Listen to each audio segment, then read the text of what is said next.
जितनी एकादशी होती है 26 की 26 एकादशी का अगर आप वर्णन करेंगे, 26 की 26 एकादशी का यदि आप स्मरण करेंगे तो एक एक एकादशी का अगर नाम स्मरण करें तो कितना कितना सुंदर। चैत्र के महीने में 2 एकादशी, कामदा पाप मोचन, बैसाख में 2 वरुथनी मोहिनी, ज्येष्ठ महीना अपरा निर्जला, आषाढ़ योगनी देवशवनी, श्रावण महीने की कामिका पुत्रदायिनी, भादो महीने की अजा परिवर्तनी, अश्विनी महीने की इंद्रा पापकुशा, कार्तिक महीने की रमा प्रबोधनी, मार्गशीर्ष मास की उत्पन्ना और मोक्षदा, पौष महीने की सफला और पुत्रदा, माघ महीने की परतिला और जया, फागुन महीने की विजया और आमल की एकादशी, अधिक मास की पद्मनी और परमा।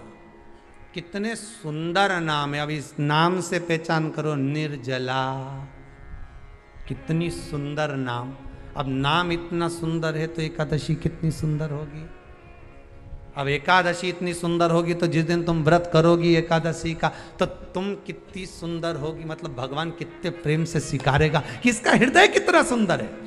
ऊपर की सुंदरता मत देखो साहब, व्रत करने से भीतर की सुंदरता। आप पहले कथा में कहा कि क्रीम की चमक 15 दिन रहती है, अच्छे कर्म की चमक जिंदगी भर रहती है। कर्म की चमक देखना है हमें, क्रीम की नहीं।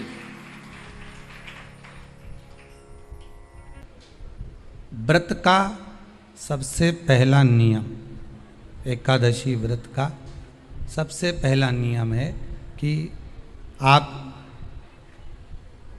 जिस दिन व्रत करो उसके एक दिन पहले भक्ति का संचार इस हृदय में कर लो।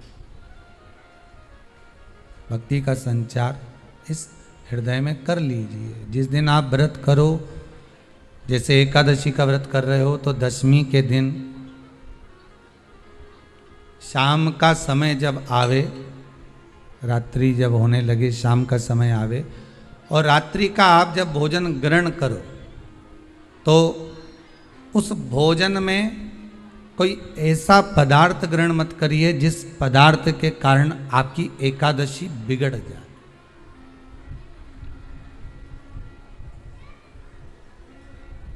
कोई बेकार भोजन हमें ग्रहण नहीं करना, श्रेष्ठ भोजन ग्रहण करिए दशमी के दिन। और एकादशी का दूसरा नियम बहुत ध्यान से सुनिएगा। जिस दिन आपकी एकादशी का व्रत हो उस दिन प्रयास करिएगा कि अपने हाथ से किसी भी वृक्ष की कोई पत्ती टूटे ना। अपने हाथ से किसी भी वृक्ष की, पौधे की, किसी भी वृक्ष की पत्ती अपने हाथ से ना टूटे। बहुत ध्यान दीजिएगा महाराज। एकादशी का ये दूसरा नियम है कि अपने हाथ से किसी पौधे की, किसी वृक्ष की, किसी डाली की कोई पत्ती टूटे ना, कोई पत्ती ना टूटे, इसका प्रयास करिए।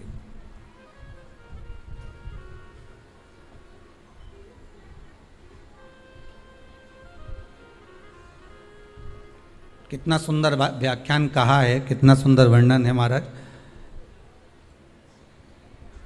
कि मात्र एकादशी का व्रत कर लेने पर, मात्र एकादशी का व्रत कर लेने पर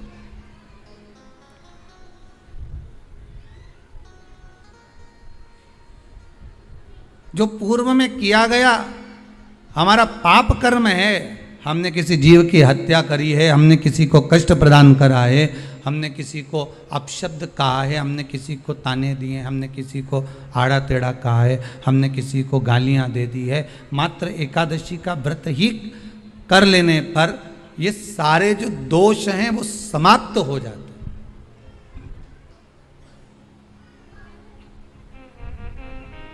सारे दोष हमारे समाप्ति पर आ जाते हैं।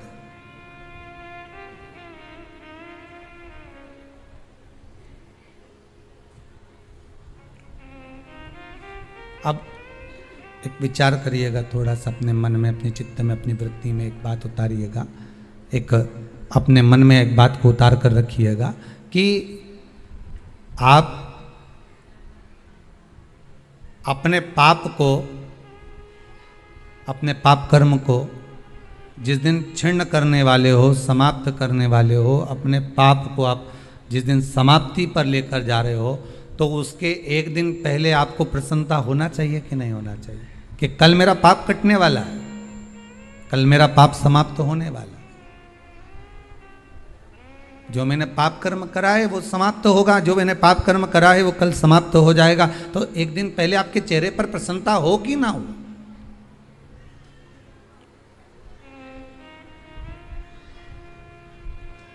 और चेहरे पर वो प्रसन्नता आपके आना चाहिए कि कल मेरा एकादशी का व्रत है, आज दशमी है, कल एकादशी का व्रत है, तो कल मेरी जब एकादशी का व्रत रहेगा तो मेरा ना जाने कितना कितना पाप, कितना कितना असत्य, कितना कितना झूठ, कितना कितना प्रपंच वो समाप्त हो जाएगा। इसमें मुझे प्रसन्नता हो, इसमें मुझे आनंदता हो।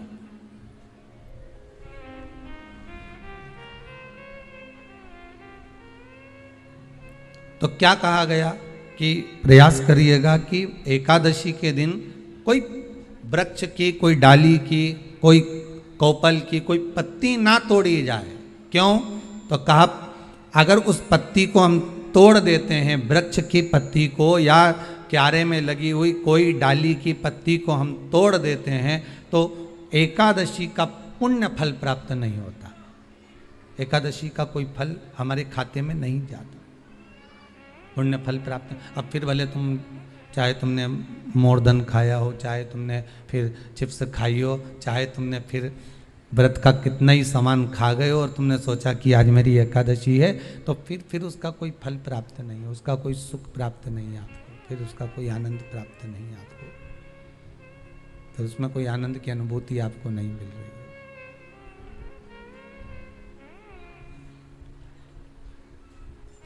फिर उसमें कोई फल की प्राप्ति आपको नहीं हो रही।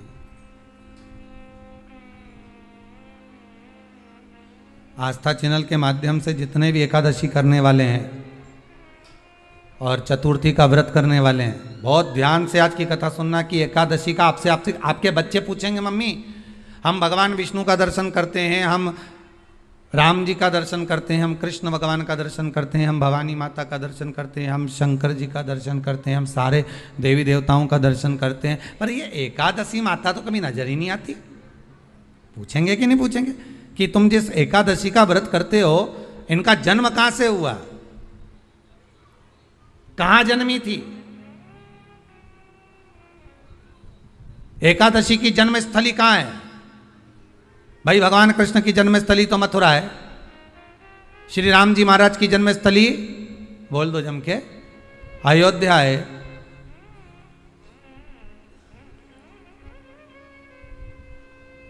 कोई आपसे पूछ ले कि एकादशी की जन्मस्थली कहाँ है तो आधे लोग तो बाल खुजाने में लग जाएंगे कि एकादशी आखिर पैदा कहाँ हुई थी, जन्म कहाँ लिया था, इसका जन्म हुआ कहाँ था, कहाँ जन्मी थी ये।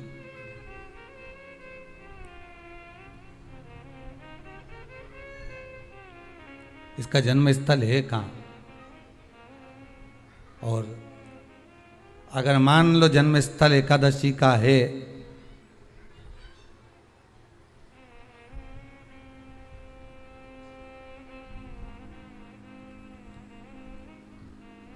और एकादशी अगर जन्मी है, उसका जन्म हुआ है और दुनिया के लोग इतना व्रत करते हैं, उपवास करते हैं, तो फिर इसका जन्म स्थल कहां होगा? तो कहा इसका जो जन्म स्थल है वो बद्रीनाथ। कहां पर है? बद्रीनाथ। और उस बद्री विशाल में भी एक गुफा जिसका नाम है हेमवती। क्या नाम है? हेमवती। उस गुफा में एकादशी का जन्म स्थल है। बद्री विशाल में हेमवती गुफा जो 12 योजन अंदर प्रवेश करने जितनी है, 12 योजन की गुफा के अंदर, हेमवती के अंदर एकादशी का प्रागट्य हुआ था, एकादशी का जन्म हुआ था।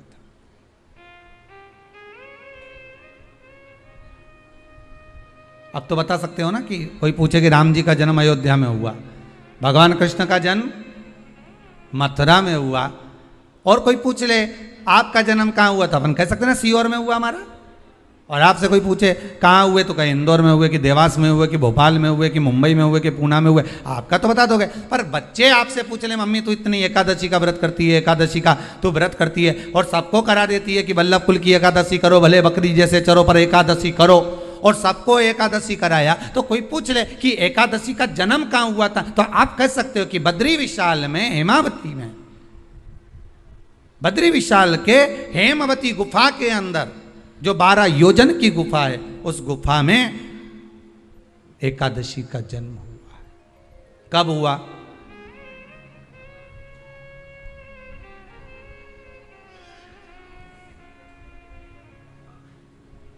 जन्म होने का कारण, राम जी के जन्म होने का कारण था रावण का संहार।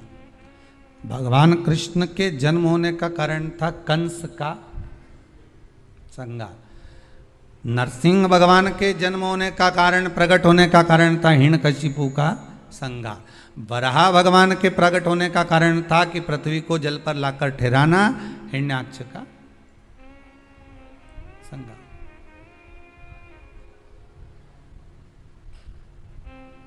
तो फिर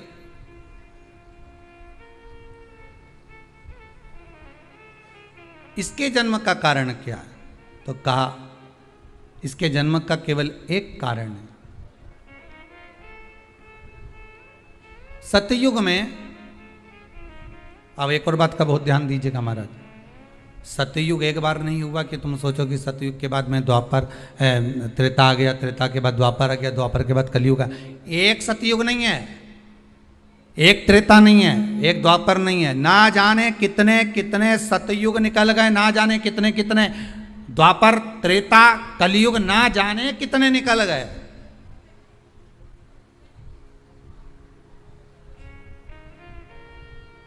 और आप और हम जैसे भी इस पृथ्वी पर ना जाने कितने, अरे जम के तो बोलो, निकल गए। पृथ्वी वहीं की वहीं है, जिस मकान में रहते हो वो मकान भी वहीं की वहीं है। बस कभी कभी एकदम प्लाट हो जाता है, फिर उस पर वापस बन जाता है, फिर क्लीन, फिर बन गया, फिर क्लीन, फिर बन गया। ना जाने कितने कितने कितने कितने जन्म हम ले चुके हैं, और हमारे भी आगे का जन्म कितने जन्म होते रहेंगे। जमीन वहीं की वहीं रह जाएगी और अपन चले जाए, बस वो जगह वहीं रह गई।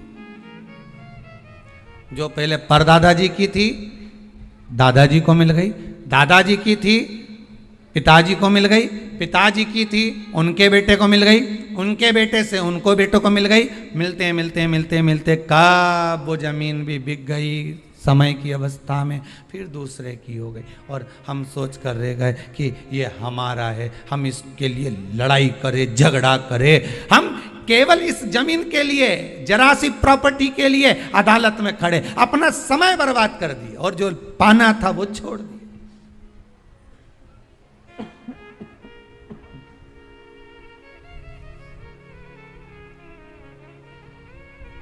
जो पाना था वो छोड़ दिया हमने।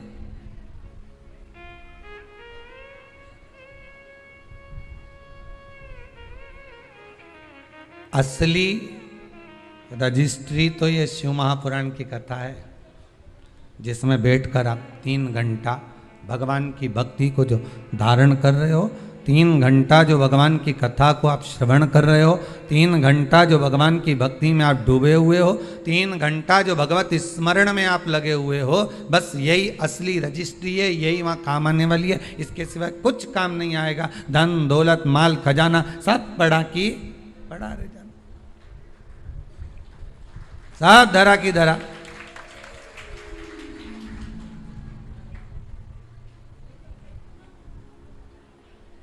रह गया।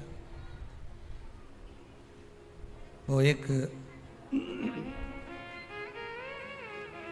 लाइन आप लोग स्मरण करते होंगे, सज धज के जिस दिन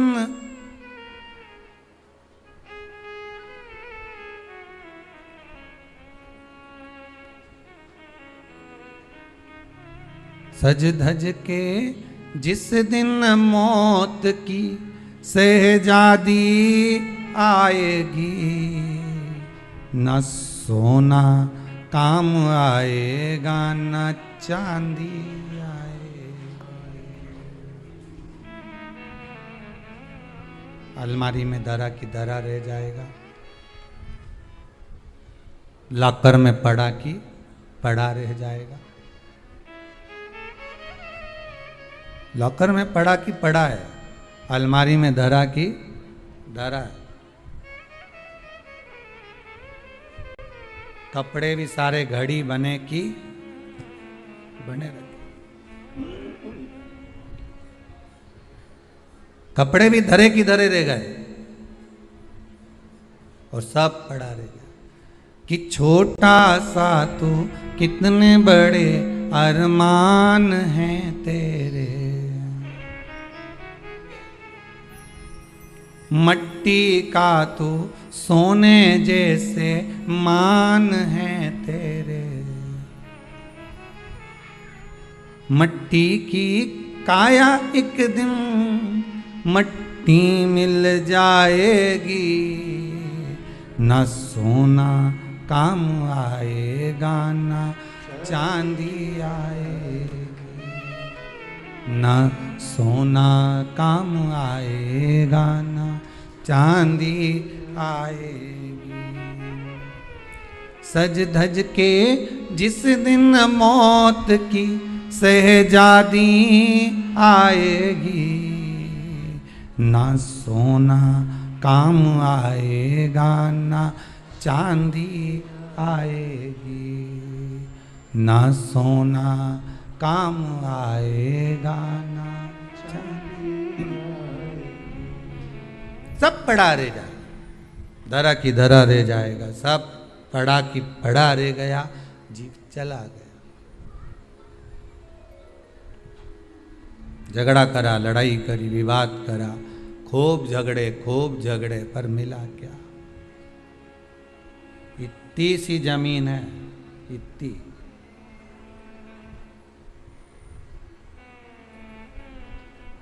मिल भी गई,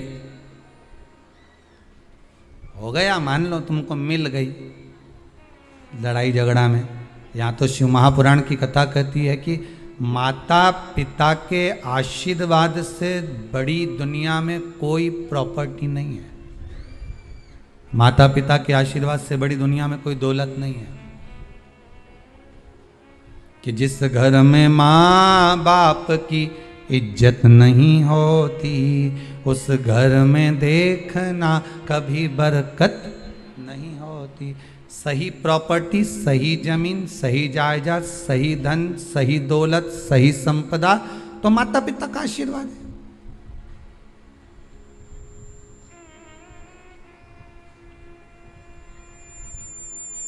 सही दौलत तो वही है, सही जायदाद तो वही है। अब प्रयास करना एकादशी के दिन कोई पत्ती ना टूटे।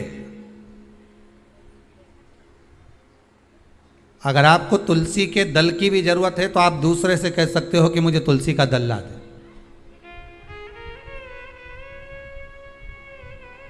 पर मेरे हाथ से मैं किसी को कष्ट ना दूं। कितने तपबल से एकादशी की उत्पत्ति हुई है, कितने तपबल से। महाराज सतयुग एक नहीं आया, ना जाने कितने सतयुग आ गए। द्वापर एक नहीं आया, ना जाने कितने द्वापर। त्रेता एक नहीं, ना जाने कितने त्रेता। कलयुग ना जाने कितने हुए, और अपने जैसे भी ना जाने कितने। तो कभी कभी तुम अहंकार भी मत करना। अपने भीतर यह अभिमान नहीं आना चाहिए कि आपके बराबर कोई दान नहीं कर सकता। किसी के भीतर यह अहंकार ना आए कि हमारे बराबर कोई ये नहीं कर सकता, हमारे बराबर ये कोई बोल नहीं सकता, हमारे बराबर ये कोई होड़ नहीं कर सकता। नहीं नहीं, अहंकार को छोड़ दो।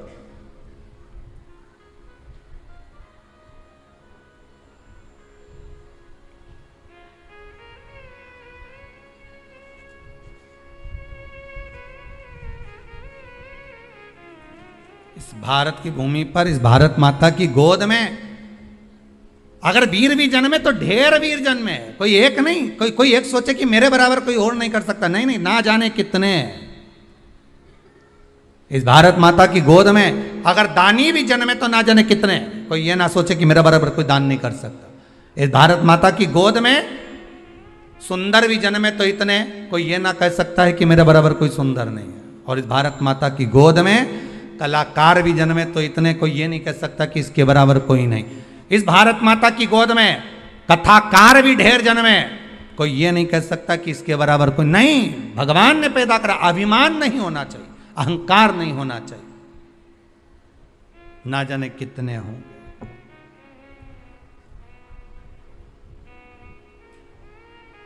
ना जाने कितने।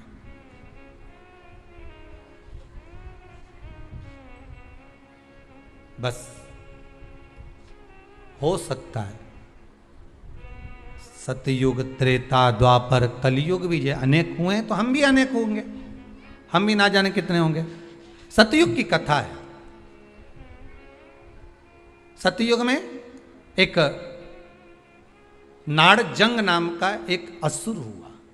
देखिए, एकादशी के जन्म की कथा शायद आपने जिंदगी में कभी सुनी ना सुनी जीवन में, पर इस जीवन में मनुष्य की देह प्राप्त कर कर अगर आप शंकर की शिव महापुराण की कथा सुन रहे हो तो एक एक संवाद को अपने जीवन में उतार कर रखना, जिससे कई माताएं कहती है गुरुजी पहले हम ये चीज नहीं जानते थे, पर आपसे श्रवण कर कर ही तो कुछ मिलेगा। आने वाली पीढ़ी को हमको ज्ञान देना है। सियोर वाला महाराज तो 3 घंटा 2 बजे से 5 बजे तक आस्था चैनल पर, फेसबुक पर, यूट्यूब पर कथा बाज देगा। इसके बाद जवाबदारी आपकी है।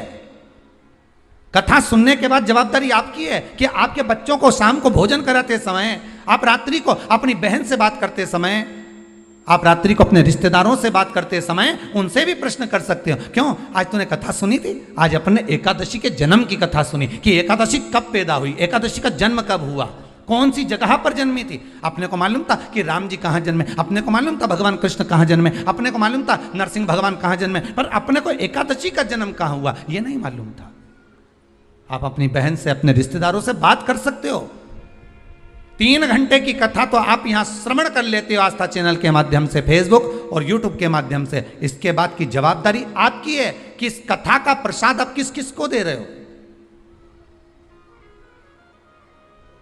आप कथा का फोन लगाकर किस किस को बोल रहे हो कि 2 बजे से 5 बजे तक कथा आ रही है, सुनो। व्रत शिव महापुराण की कथा है। व्रत उपवास जो अभी तक करते आए हैं उसी को सुन रहे हैं कि अब कैसे करना चाहिए।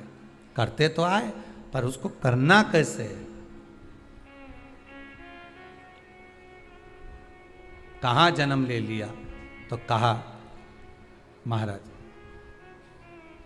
बद्रीनाथ। कब जन्मी एकादशी? एकादशी का जन्म कब हुआ तो कहा एक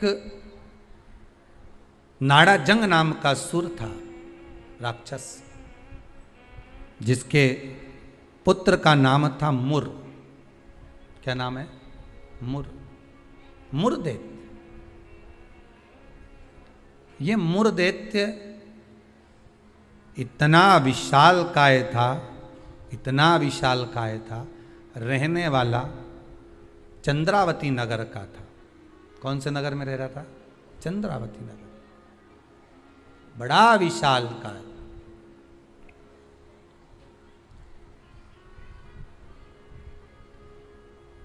इसमें बल इतना था, इतना बल था कि एक दिन मुरदैत्य ने तप साधना कर कर, दान पुण्य कर कर, स्मरण कर कर सारा पुण्य अपने खाते में रख लिया। आपको कल कथा में कहा था, उद्यापन करना मतलब उतने व्रत का पुण्य अपने खाते में जमा कर लेना, फिर वो समाप्त नहीं हो सकता। उस पर सील ठप्पा लग गया मतलब ये प्रॉपर्टी तुम्हारी हो गई। उद्यापन करना मतलब ये इतने व्रत तुम्हारे खाते में चले गए। अब ये व्रत तुम किसी को ना तो कहीं जा सकते हैं ना छिन्न हो सकते, क्योंकि उसका तुमने उद्यापन कर दिया, उस पर सील ठप्पा लग गया, उसकी रजिस्ट्री हो गई, वो आपका हो गया।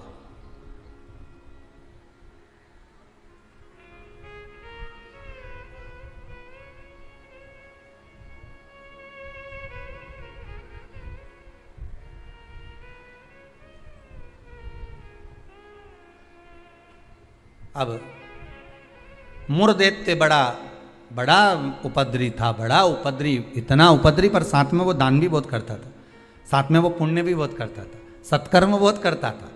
अब पर ये सब कुछ करने के साथ में वो पाप भी बहुत करता था।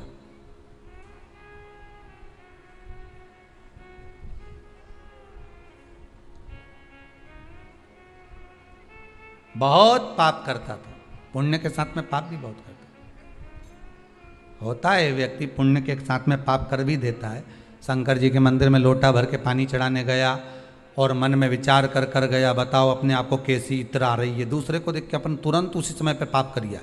बताओ अपने आप को कितनी इत्र आ रही। अरे अरे वो इतरारे इतरान दे, तू तो अपना शंकर जी के जल चढ़ाने, हरि ओम बोलने, नमः शिवाय बोलने, अपने घर जा। तेरे को क्या करना कि इतरारी ने कई कर रही, वो करे करना। तुम तो शंकर जी भजो, शिव नाम जपो, शंकर का स्मरण करो और भगवान का भजन करके अपने घर जाओ बस।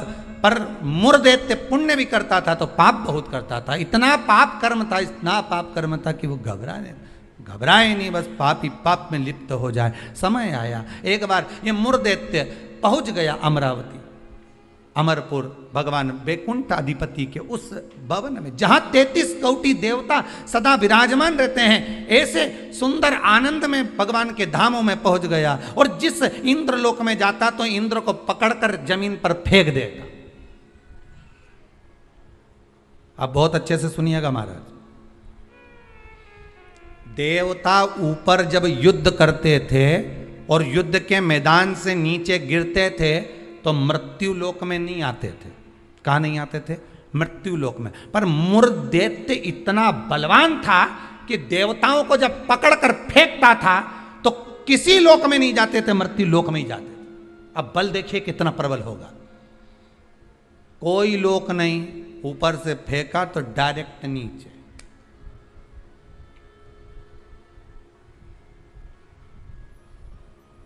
सीधे नीचे।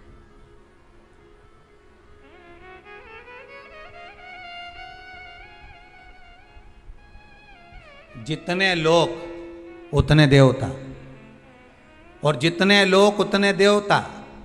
अब इसने सोचा इतने सारे देवताओं को अलग अलग गिराने कब तक जाऊंगा, तो इसने क्या करा, आज चढ़ गया सारे लोकों पर और लोकों पे चढ़कर जो नृत्य करना प्रारंभ करा, जम जम के नाचना, तो सारे लोक हिलने लगे। और जितने उसमें 33 कोटि देवता रह रहे थे सब मृत्यु लोक में गिर गए।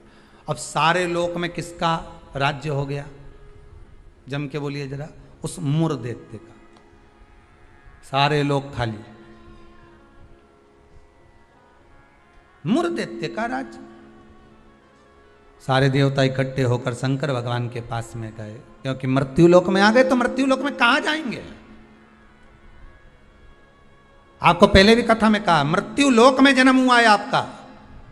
आप पृथ्वी पर जन्मे हो और मृत्यु लोक में जन्म लेने के बाद अगर आप मन में सोचो कि हम शंकर की आराधना क्यों कर रहे हैं, अरे मृत्यु लोक में जन्म लेने के बाद शंकर की आराधना ही मूल है, शिव की आराधना ही जरूरी है।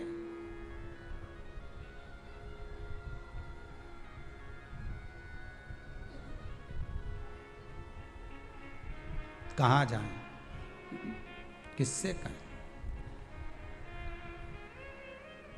वैकुंठ लोक के अधिपति भगवान विष्णु, ब्रह्मलोक के अधिपति भगवान ब्रह्मा, इंद्रलोक के अधिपति इंद्र, यमलोक के अधिपति यम, मृत्यु लोक के अधिपति महादेव है, भगवान शिव है।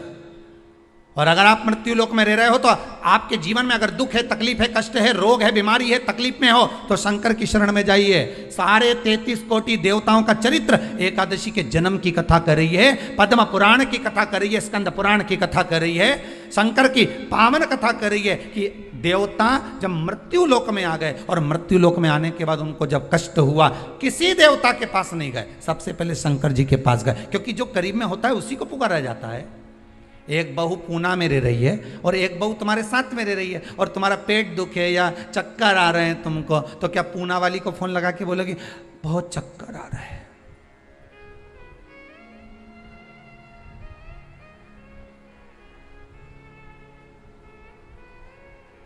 पूना वाली आएगी? अरे बोलो जम के तो बोलो। मुंबई वाली आएगी? भाई इंदौर वाली? जो जहाँ रह रही है वो नहीं आएगी, और जो जिससे कहना था उससे तो कहा नहीं, जो पास में रह रही है जरा सी देर में आवाज़ लगा देती, दरवाज़ा बड़ीक देती, घंटी बजा देती, चिल्ला कर बोल देती, फोन कर देती, आवाज़ लगा देती और कह देती बेटा जल्दी आप, बहू दौड़ कर आ, दौड़ कर आ, दौड़ कर आ।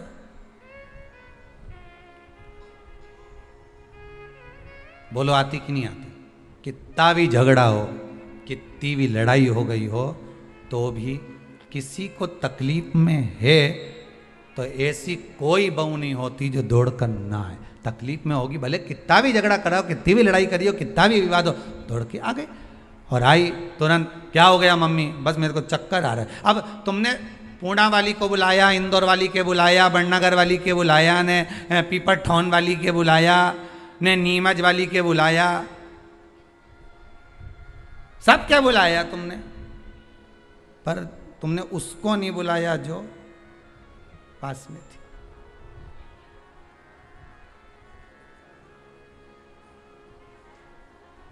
जो नजदीक में थी। मृत्यु लोक में जब देवता नीचे गिर गए तो इनके नजदीक में कौन थे? भगवान शंकर। जब शंकर भगवान नजदीक में थे तो सारे देवता शिव जी के पास दौड़ कर गए, भोलेनाथ जी के पास दौड़ कर जाकर हर हर महादेव, हर हर महादेव, हर हर महादेव। जैसे ही हर हर महादेव बोला, शंकर भगवान के नेत्र खुल गए। शिव जी ने पूछा कैसे आना हुआ ये तो बताओ। कहा महाराज जी ये वो मुर दैत्य ने हम सबको नीचे पटक दिया। अच्छा तो फिर क्या चाहते हो? बस उस मुर दैत्य का संहार कर दो। शंकर भगवान बोले मुर दैत्य का संहार मैं करूंगा?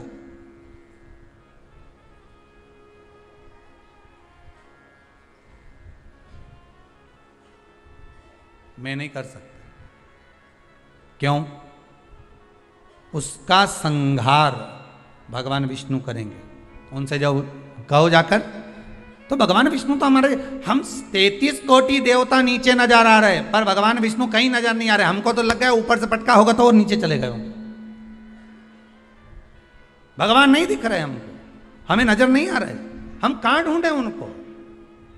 ये हमारी दृष्टि है। हमारी दृष्टि से भगवान को हम देखने का प्रयास करेंगे ना, भगवान नहीं मिल सकता।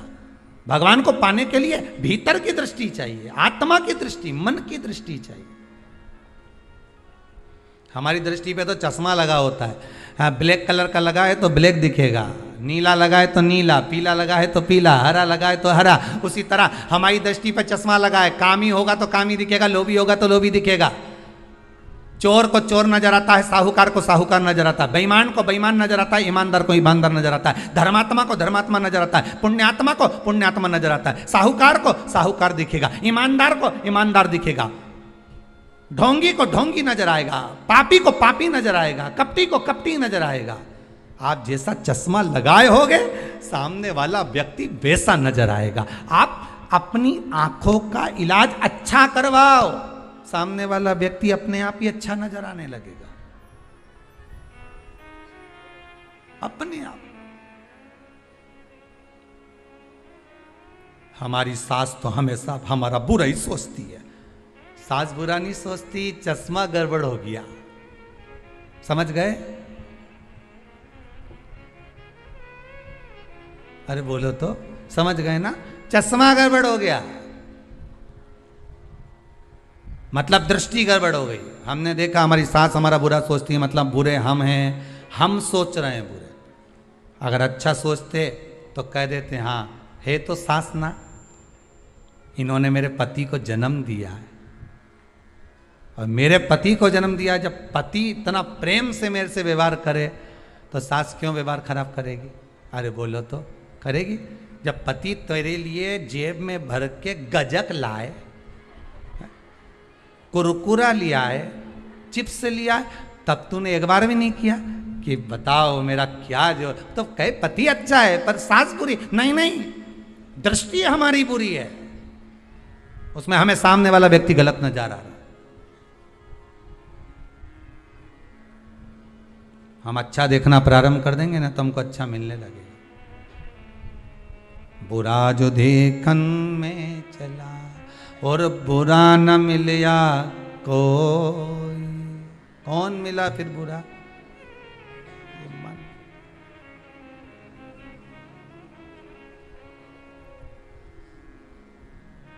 इस मन को बुरा कहा।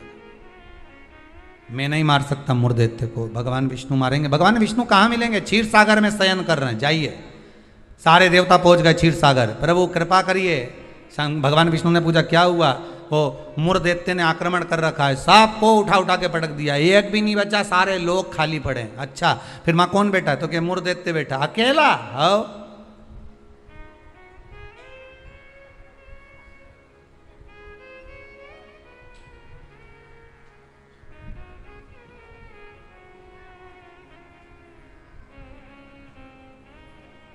वो अकेला बैठा है। हाँ भगवान विष्णु बोले आप चिंता मत करो, चलो चलो हमारे साथ। चंद्रावती नगर पर सारे 33 कोटि देवता आक्रमण कर दो। शंकर भगवान तो मुस्कुराने लगे। एक मुर्दैत्य के लिए 33 कोटि देवता अपना अपना लोक छोड़कर आ रहे हैं युद्ध करने के लिए। विचार करिएगा जरा। एक व्यक्ति की हस्ती मिटाने में, एक व्यक्ति की हस्ती मिटाने में ना जाने कितने लग जाते हैं नीचे गिराने में, ना जाने कितने।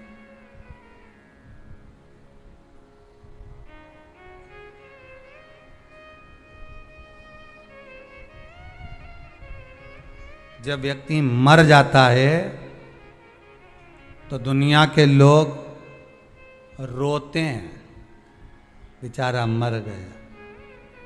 और जो मर गया उसको वापिस जिंदा कर दे भगवान तो फिर खो जाते हैं, फिर उठ गया, वापिस उठ गया।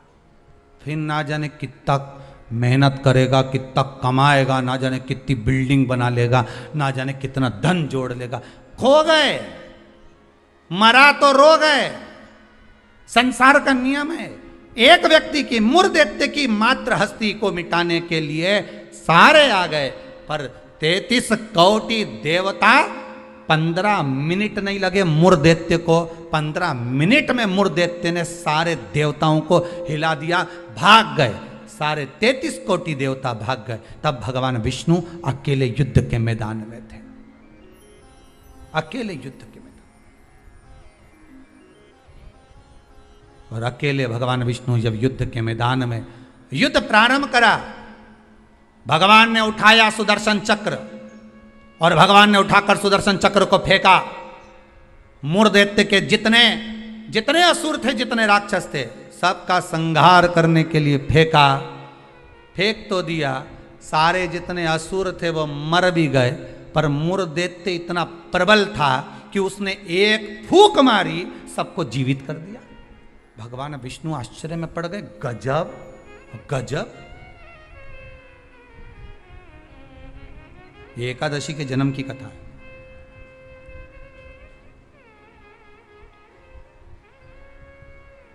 गजब हो गया। इतने सारे मरे और एक क्षण में भगवान ने तो सुदर्शन फेंका ने, सब घूम के गया ने, सबके मार के आया। उनके तो 1 घंटा, आधा घंटा, 15 मिनट, 10 मिनट, 5 मिनट लगे होंगे। इसने तो एक फूंक मारी, जो यहां से चालू करा, हैप्पी बर्थडे टू यू, एक फूंक में ही सब निपटा दिया। ले सब जाग गया, सब। जैसे वो 11 साल होए तो लोग 11 मोमबत्ती जला। हमारे यहाँ तो कहीं नियम नहीं है, हिंदू धर्म के शास्त्र के अनुसार ये नियम नहीं है कि मोमबत्ती को बुझाओ कि दिया बुझाओ। हमारे यहाँ तो जन्मदिन मनाओ तो दिया जलाओ। और पहले बात तो जन्मदिन मनाओ तो पहले सोच के मनाओ कि 14 साल के हो गए, मतलब भगवान के करीब जाते जा रहे हैं, करीब। 35 साल के हो गए, मतलब 36वें में लग गए, उसकी ओर करीब पहुंच गए। जैसे जैसे उम्र बढ़ती जा रही, तुम तो केक काट रहे हो, ऊपर तो नगाड़े बज रहे हैं, भेरू आने वाला है, ऊपर नगाड़े बज रहे हैं। 68 का हो गया, गांव के लोग जन्मदिन मना रहे, ऊपर कह रहे तैयारी कर लो रे, थोड़ा और बचा है, आने वाला है।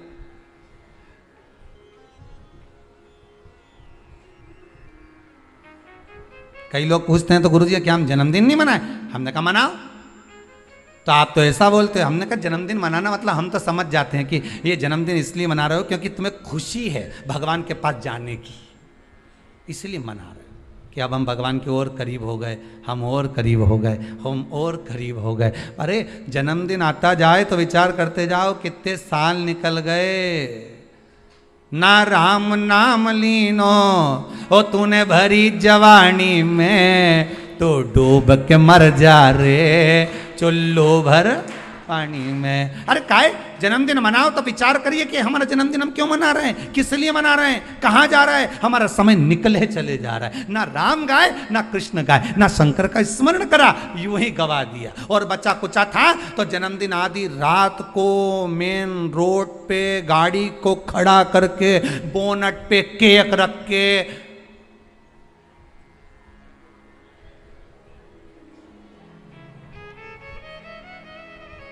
तो बेचारा इतना अच्छा व्यक्ति का जन्मदिन रोड पे मना रहे जैसे बेचारा अनाथ है रे, इसका कोई नहीं बापड़े का। उसके घर में उसकी मम्मी है, उसके घर में उसके पिताजी हैं, उसके घर में उसका भाई है, उसके घर में पूरा परिवार है, और जन्मदिन कहाँ मना रहे? रोड पे। हैप्पी बर्थडे टू यू, क्योंकि अनाथ है तो जन्मदिन रोड पे मन रहा है। अगर अनाथ नहीं होता तो जन्मदिन उसके माता पिता को खड़े रखकर मनाते हैं कि इस माता ने जन्म दिया है तेरे जैसे बेस्ट फ्रेंड को, इसको जन्म दिया है, इस माता ने मेरे दोस्तों को जन्म दिया। खुश होते कि माता पिता ने जन्म दिया। सबसे पहले जन्मदिन पर अगर पूजन करना है तो माता पिता के गले में माला पहनाओ कि इनने तुम्हें जन्म दिया है, तुम्हारे जैसा व्यक्ति इसने पैदा किया है, तुम्हारे जैसे जीव को इसने जन्म दिया है। तुम्हें जो दोस्त मिला, तुम्हें जो फ्रेंड मिला, जो तुम्हें, समझ गए, भेरू के भेरवी ने भेरवी के भेरू मिल गया। तो जिसने जन्मदिन की खुशी उनके सामने मना।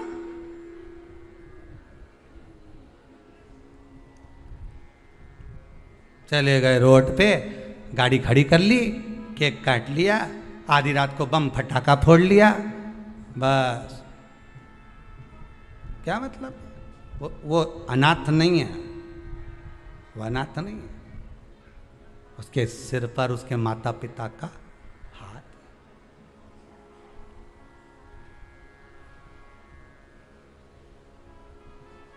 ने एक फूंक मारी केक की, सारी मोमबत्ती बुझा दी। और इस मुर्देते ने एक फूंक मारी ने जितना गिरा पड़ा था नहीं सबके जगा दिया एक ही में।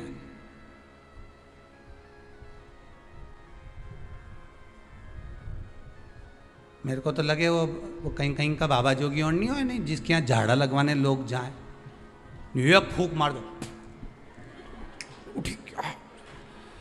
तो ये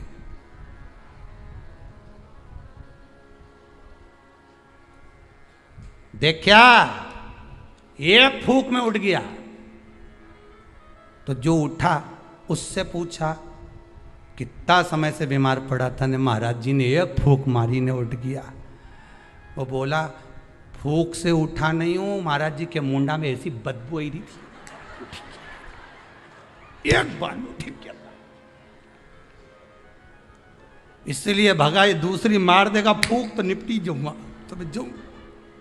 और क्या गया महाराज जी के कान में, कहीं पायरिया की कहीं बीमारी बीमारी तो नहीं है मुंडा में? फूक में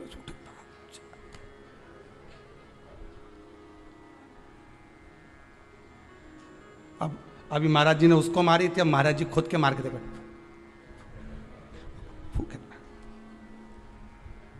मुर्देते ने जो फूक मारी ने सब पड़िया ने सब उठी गया एक साथ, सारा की सारा उठ के बैठ गया। अब तो भगवान भी सोचे क्या करें। भगवान ने सुदर्शन को वापस लिया, गदा का प्रहार करा, गदा युद्ध हजारों वर्ष तक चला मुर्देत्य के साथ। 1000 वर्ष तक गदा युद्ध चला है भगवान विष्णु का। गदा युद्ध में जब भगवान विष्णु हार गए तब मल्लाह युद्ध प्रारंभ हुआ। कहते हैं हजारों वर्ष निकल गए, 10, 20, 25, 50 हजार वर्ष केवल मल्लाह युद्ध में निकल गए भगवान विष्णु के, तो भी नहीं हारा। आखिरी में भगवान विष्णु की हापड़ी थोड़ी ऊंची, भगवान विष्णु को लगा कि ये हार नहीं रहा। भगवान विष्णु थक गए, क्योंकि ये मूर्दैत्य तो पत्थर जैसा था और मेरे नारायण कमल जैसे कोमल थे। भगवान एक जगह जाकर बैठे। लक्ष्मी जी ने, पद्मावती जी ने, माता लक्ष्मी ने जाकर पूछा, नाथ हुआ क्या है? भगवान कह रहे हैं मैं थक चुका हूं, हजारों वर्ष से युद्ध लड़ रहा हूं, पर तू ये हारता नहीं है। तब लक्ष्मी, मैं आता हूं तो रुक। लक्ष्मी जी को क्षीर सागर में रोका और भगवान नारायण दौड़ कर गए बद्री विशाल।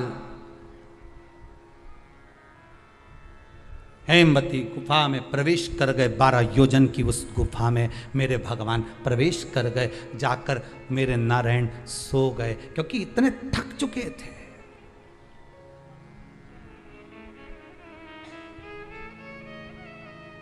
इतने थक गए थे और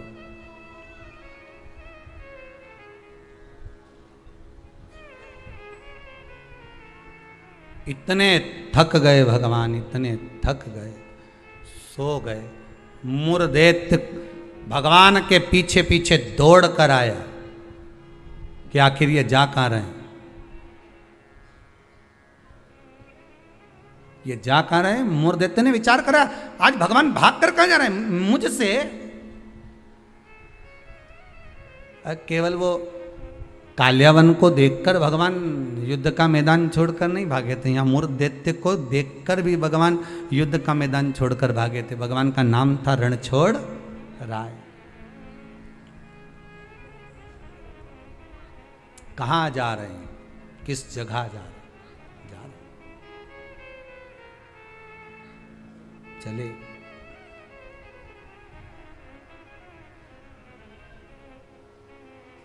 गुफा में मूर्दैत्य ढूंढते ढूंढते उस हेमवती गुफा के अंदर प्रवेश करने लगा।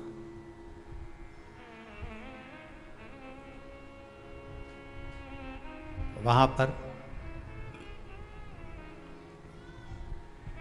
हेमवती गुफा में जैसे ही प्रवेश करा, उस समय पर पाप पुरुष, कौन सा पुरुष है? पाप। व्यक्ति का जो पाप होता है, जब वो पुण्य वाली जगह पर जाता है, सत्कर्म वाली जगह पर जाता है, तो उसका जो पाप पुरुष है, उसका जो पाप है, वो उसके सामने आकर खड़ा हो जाता है। बहुत ध्यान देना। क्यों कहते हैं कि मंदिर जाओ, क्यों कहते हैं तीर्थ जाओ, क्यों कहते हैं सत्संग में जाओ, क्यों कहते हैं कथा स्मरण में बैठ जाओ, क्यों कहते हैं? हमारा जो पाप है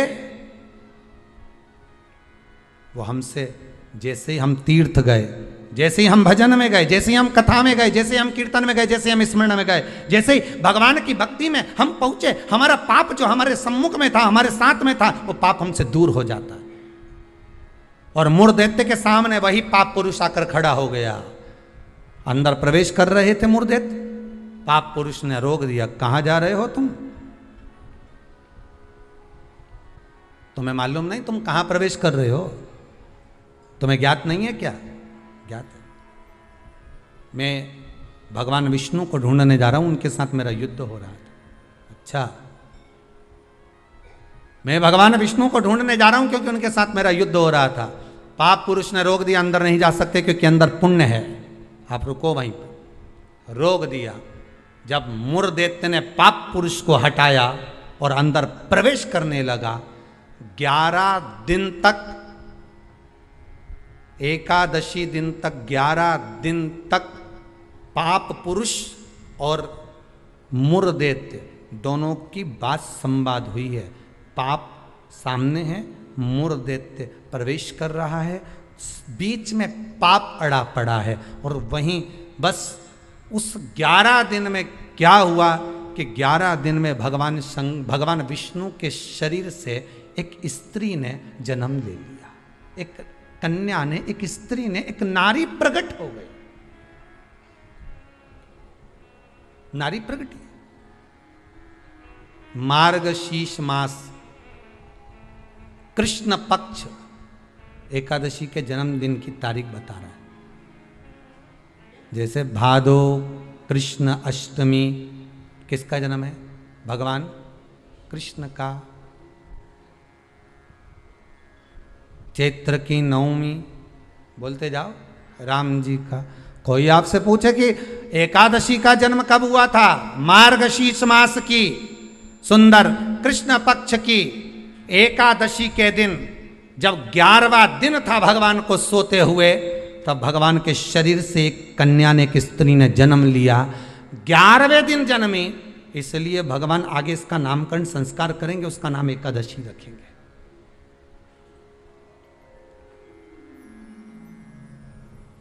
इसी को कहते उत्पत्ति एकादशी, उत्पन्ना एकादशी। प्रकट हो गए। आप पुरुष ने देखा कि कोई कन्या आ रही, बड़ी सुंदर है, बड़ी सरल, बड़ी अच्छी दिख रही है। और पाप पुरुष ने देखा इतनी सुंदर कन्या, इतना सुंदर उसका स्वरूप।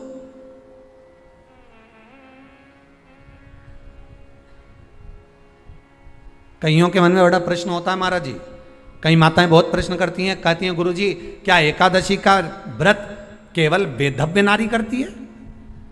क्या एकादशी का व्रत केवल संत करते हैं, साधु करते हैं? नहीं नहीं, एकादशी का व्रत तो जन्म लिया बच्चे से लेकर मृत्यु के घाट पर पड़ा हुआ व्यक्ति भी एकादशी का व्रत कर सकता है। अपनी एकादशी स्वयं करो, मरने के बाद दूसरे लोग एकादशी दें, उससे अच्छा है कि अपना अकाउंट में खुद जमा करते चलो। तो बुरे वक्त में थोड़ा बहुत कहीं ना कहीं अपने का यमदूत आ गया, यमराज आ गया और उसने कहा लाओ एकादशी दो। अब तुम तो इंतजार में बैठी कि अभी 12वां तो हम दो, तो क्या 12वां के कहीं करेगी? तो क्या 12वां के हमारा छोरा उन्हें एकादशी देगा? तुम खड़े रहो। अब वो 10 दिन तक तो इंतजार करा। गरुड़ पुराण में लिखा है जीवात्मा के जब प्राण छूटते हैं, किसी के प्राण छूटे, प्राण छूटने के 10 दिन तक जीवात्मा घर की अटारी पर रहती है। अब 10 दिन के बाद तो जाएगी। अब तुम तो कह रही अभी रुक जाओ रे, अभी कहाँ जा रहे हो? अभी एकादशी मेरे को मिलेगी, हमारा छोरा देगा, बहू देगी, बड़ी बहू देगी, छोरा देगा, पोता देगा, पोती देगी, नाती देगा, पंती देगा। और पंडित जी जब बैठे संकल्प दिलाया, बोलो तुम्हारे दादाजी के कितनी एकादशी दोगा? तो क्या हमने 5 दी, कोई कि हम 14 दी, कोई कि हम 10 दी, कोई कि हम 3 दी, कोई कि हम 2 दे दिए। तो कहीं दादाजी कहीं भिखारी था? ये दादाजी की कथा नहीं, अपनी कथा। अपन क्या भिखारी है जो दूसरे की एकादशी लेकर जाएंगे?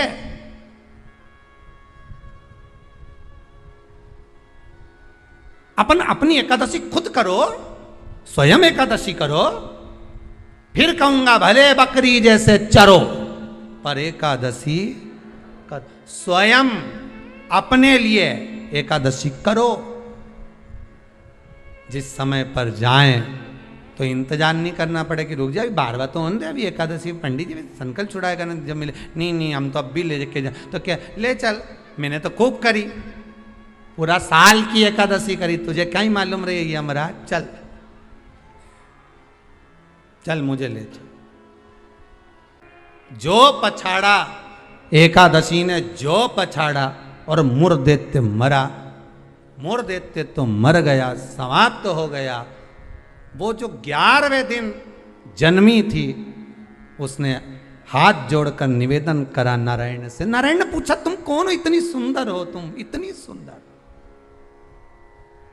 कौन हो तुम? आखिर कौन हो तुम? इतनी सुंदर कौन हो? कहा महाराज भगवान विष्णु से कह रही है मैं आपके शरीर से प्रकट हुई हूं। 11 दिन तक आप विश्राम करें, आपका हृदय, आपका चित्त, आपकी वृत्ति से मैं प्रकट हूं। भगवान ने कहा तू 11वें दिन जन्मी है, मैं तुझे एकादशी नाम देता हूं। मांग तुझे क्या चाहिए, मांग ले तुझे क्या चाहिए, क्योंकि तूने मुर दैत्य को मारा है जो कोई देवता नहीं मार पाए। बोल तुझे क्या? सारे देवता जहां हार गए थे वहां तू प्रकट होकर तूने संहार किया। मांग तुझे क्या चाहिए? एकादशी ने भगवान विष्णु से कहा नाथ प्रभु वर दे दो, मृत्यु लोक में जो मनुष्य मेरा व्रत करेगा चाहे जलचर, थलचर, वायुचर या सांसारिक मनुष्य मेरा अगर एकादशी का व्रत करेगा, प्रभु उसके यहाँ धन धान्य वैभव सुख संपदा बढ़ेगी और उस जीवात्मा को नरक नहीं भोगना पड़ेगा, सीधे वैकुंठ का उसको वास मिलेगा। जब जीव आत्मा को लेकर चला जाएगा, यम के दूत जब बंदी बनाकर ले जा रहे होंगे उस जीवात्मा को जिसके प्राण छूटे होंगे, यम के दूत जब बंदी बनाकर ले जा रहे होंगे, तब मुझे वर दो कि मैं इसका हाथ पकड़कर बेतरनी से पार उतार कर सारे नरकों से निकालती हुई आपके धाम में लेकर आऊं। भगवान ने वर दे दिया, तथास्तु। हे एकादशी सुनो, मृत्यु लोक का मनुष्य अन्न का त्याग कर कर, क्योंकि अन्न में एकादशी के दिन पाप पुरुष रहता है, अन्न का त्याग कर कर एकादशी के दिन जो मनुष्य तुम्हारा व्रत धारण करेगा, उस व्रत को करेगा और उस व्रत को धारण करेगा, उसकी मनोकामना पूर्ण होकर वो मेरे ही धाम को जाएगा। ये तो हुआ एकादशी के जन्म की कथा। तो अब तुमसे कोई पूछे तो बता देना एकादशी का जन्म कहाँ हुआ था, एकादशी का जन्म किस गुफा में हुआ था, एकादशी का जन्म कौन से महीने में हुआ था, एकादशी का जन्म कौन सी एकादशी को हुआ था। ये सब वर्णन आज की कथा में अपन ने श्रवण करा। एकादशी का बहुत सारा चरित्र रह गया है। एकादशी के 18 नियम है। कितने नियम है? 18। उसमें से 2 नियम बताए थे आपको पत्ती टूटने तक का। कितने रहेगा भैया? 16 नियम कल की कथा में लेंगे। चतुर्थी की कथा भी रह गई, वो भी कल की कथा में लेकर आगे प्रवेश करेंगे। कितना सुंदर लिखा रहता है एकादशी का। जब हम व्रत करते हैं तो शिव महापुराण की कथा में, व्रत शिव महापुराण की कथा जो हम श्रवण कर रहे हैं, स्कंद पुराण, पद्म पुराण, नारद पुराण, कुर्म पुराण, इन पुराणों में जब हम ग्रहण करते हैं, ज्ञात करते हैं, तो हमको मालूम पड़ता है कि व्रत करने से पहले, हमारे एक दिन पहले भी हमारा सोच, हमारी वृत्ति, हमारा मन, हमारी दृष्टता, हमारी चित्तवृत्ति जो भी है, हमारी दृष्टि जो भी है, वो शुद्ध होना चाहिए।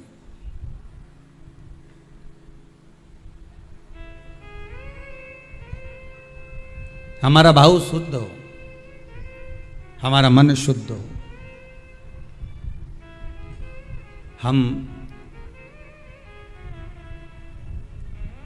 दूसरे से आशा तो रखते हैं कि ये हमको प्रेम से बात करे, हम दूसरे से आशा रख रहे हैं कि हमसे प्रेम से बात करे, हम दूसरे से आशा रख रहे हैं कि ये हमारे से स्नेह से बोले, हमारे से मीठी वाणी का प्रयोग करे। पर पहले अपने भीतर झांक कर देखो कि आप उससे कैसी बात कर रहे हैं।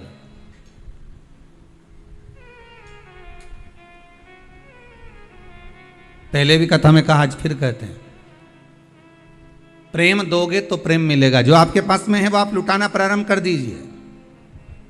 आपके भीतर अगर अहंकार है तो आप अहंकार लुटाना प्रारंभ कर दीजिए। आपके भीतर अगर कपट है तो आप कपट लुटाना प्रारंभ कर दीजिए। सामने वाला स्वयं कपटी हो जाएगा। आपके भीतर अगर झूठ है, प्रपंच है, तो झूठ और प्रपंच लुटाना प्रारंभ कर दीजिए। सामने वाला अपने आप झूठ और प्रपंची हो जाएगा। आपके भीतर अगर विश्वास है तो आप विश्वास देना प्रारंभ कर दीजिए, विश्वास लुटाना प्रारंभ कर दीजिए, विश्वास देना प्रारंभ कर दीजिए। सामने वाला विश्वासवान हो जाएगा।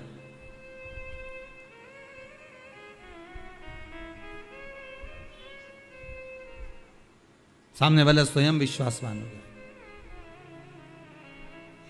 आपके भीतर अगर भजन है तो आप भजन देना प्रारंभ करो, सामने वाला खुद भजन गाने बैठ जाएगा। हमने कई माताओं को देखा है, जब तीज त्योहार आता है ना, तो एक माता भजन गाने बैठती है, ढोलक लेके जो पीटना चालू करे, मंजीरा बजाने वाली भी नहीं होना तो दूसरी आके बैठ जाती, मंजीरा उठा ले बजाने लगते। उसको बजाना भी नहीं आता, फिर भी वो आकर बैठ जाती। बैठे बैठे वो ताली बजाएगी, तीसरी फिर आ जाएगी, वो बैठे बैठे ताली बजाएगी, भजन गाएगी।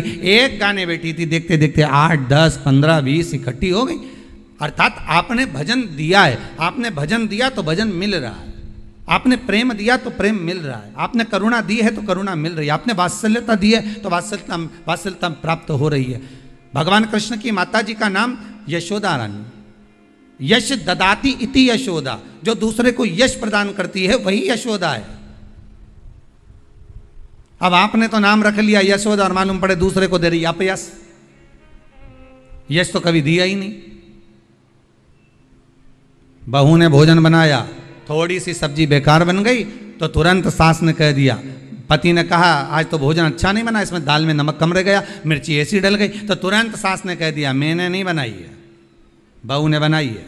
मतलब आपने अपयश बहू को दिया है तो एक दिन बहू भी तो अपयश आपको देगी। आप जो लुटा रहे हो, आप अगर कह देती कि दाल मैंने बनाई है और दाल बिगड़ गई होगी, अब शरीर से बनता नहीं है, पाँव में इतना दर्द रहता है ना, तो उसके कारण बस हो सकता है नमक कम डाला हो, ध्यान नहीं रहा हो, मेरी चित्तवृत्ति में नहीं गया हो, मिर्ची ज़्यादा डल गई हो, कुछ हो गया हो, तो सब्जी मेरे हाथ से बिगड़ गई। बहू ने बनाई थी, बिगाड़ी उसने थी, पर आपने उसको यश दे दिया और अपयश अपने माथे पर ले लिया। तो एक दिन बहू भी यही करेगी कि स्वयं यश प्रदान करेगी और अपयश अपने माथे पर लेगी। पर हमारी आदत ये रहती है कि अच्छा करा तो मैंने करा और बुरा करा तो वो बेहरू सिंह ने करा। हमने तो तुरंत कर दिया। अच्छा हम कर रहे हैं, बुरा वो कर रहा है। अब इसमें प्राप्ति कहां है?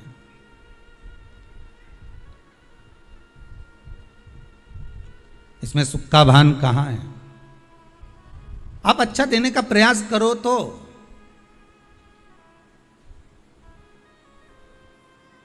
जो साड़ी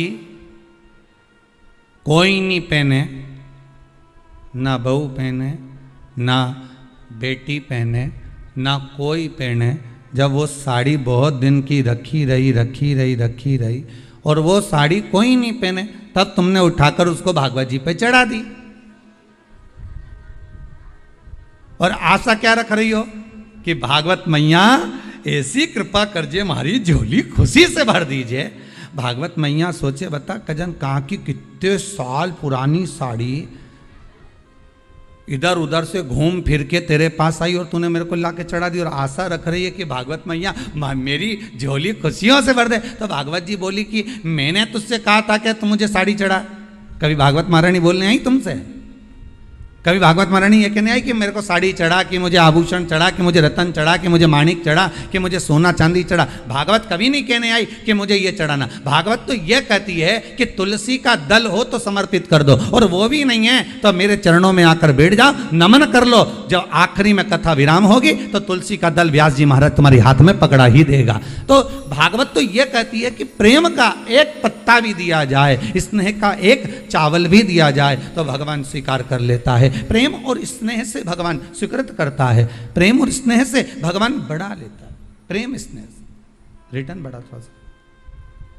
प्रेम का अगर भाव होगा, प्रेम अगर आपके पास में है तो आपको मिलेगा, और अगर प्रेम नहीं है तो मिलेगा। जो होगा आपके पास में वो दे दीजिए।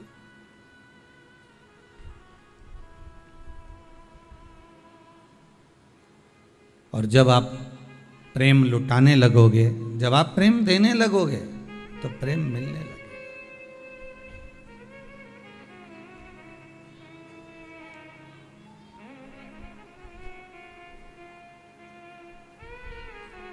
शिव बहुत सरल भाषा में समझ लीजिए, बहुत अच्छे से समझ लीजिए। शंकर भगवान ने अपनी जटा में गंगा जी को रखा और सारे विश्व के उद्धार के लिए, संसार के उद्धार के लिए शंकर भगवान ने वो गंगा पृथ्वी पर भेज दी। अब शिव जी ने आपको क्या दिया है? जम के बोलो, क्या दिए? जटा में से गंगा। आप शंकर जी को क्या दे रहे हो?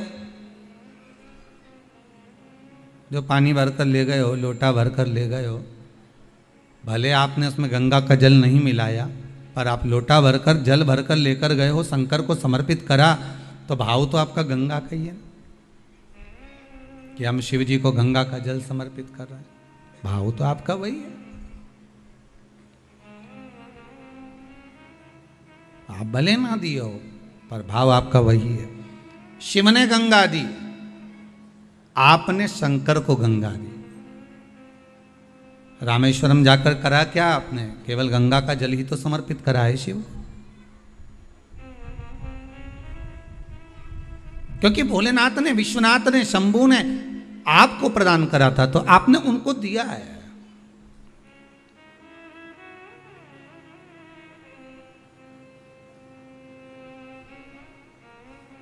दूसरा, शिव ने आपको क्या दिया? तो शंकर ने दूसरी चीज दी है हमको, सत्य। क्या प्रदान करा है? सत्य। शिव महापुराण के अंतर्गत आता है कि भगवान ब्रह्मदेव ने बारंबार असत्य बोला, हर बार असत्य बोला, आखिरी में उनका सिर भगवान शंकर ने भैरव को प्रकट करा और उनका मस्तक कटवा दिया। जिस मुख से वो झूठ बोल रहे थे, असत्य बोल रहे थे, वो मस्तक काट दिया गया।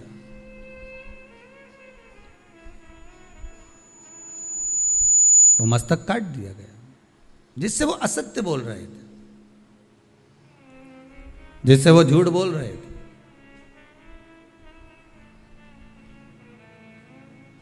क्योंकि भगवान शंकर को अगर प्रिय है, मेरे देवाधिदेव महादेव को अगर कुछ प्रिय है तो वो सत्य प्रिय, सत्यम शिवम सुंदर। शंकर को सर्वाधिक प्रियता किसमें? सत्य में।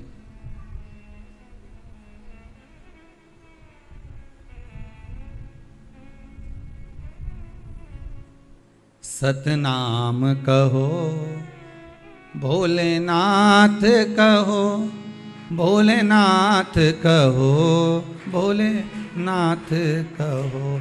सत्य में शिव है और जहां शिव है वहां जीवन अपने आप सुंदर है। सत्य शिव ने दिया है। कब दिया? जब सती मैया राम जी की परीक्षा लेकर आई, और परीक्षा लेकर आने पर राम जी की परीक्षा लेकर जब भगवान शिव के पास पहुंची और शंकर भगवान ने पूछ लिया, क्यों सती तुम नीचे गई थी मृत्युलोक में, तो मृत्युलोक में जाने के बाद अपने राम जी जो घूम रहे थे उनकी परीक्षा ली, पर सती ने असत्य बोल दिया कि मैंने कोई परीक्षा नहीं ली। शंकर भगवान ने ध्यान लगा कर देखा कि सती मैया सीता जी का रूप रख कर गई हैं और राघव जी की परीक्षा ले रही हैं। तब शंकर भगवान का हृदय निचोड़ गया, शंकर भगवान का हृदय कचोट गया। शिव जी के नेत्रों से अश्रु का एक बूंद नीचे की ओर गिर गया। सती मां ने, माता सती ने शंकर भगवान के उसी अश्रु को अपने हस्त कमल में लिया। नाथ, ये अश्रु आपका है। सती, आप इस अश्रु की हकदार नहीं हो।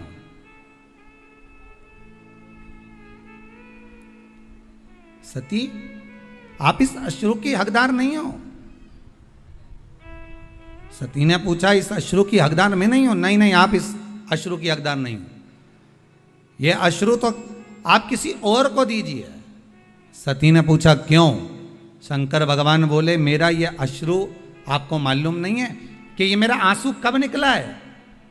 आप झूठ बोली हो, असत्य बोली हो, तब निकला है।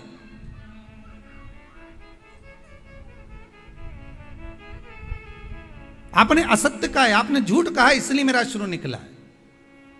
सामने वाला व्यक्ति जब झूठ बोलता है, असत्य बोलता है, तो उसके सामने जिससे वो असत्य बोल रहा है, जिससे वो झूठ बोल रहा है, और उसको ये मालूम है कि सत्य नहीं है ये, तो उसके नेत्र से जो अश्रु निकलता है वही सत्य है, वही सत्य। शिव के नेत्र से जो निकला है वो सत्य है।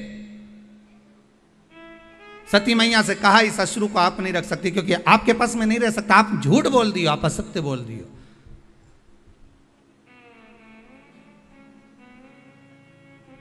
व्यक्ति तो आखिरी में बोलता है राम नाम सत्य है, बाकी का समय तो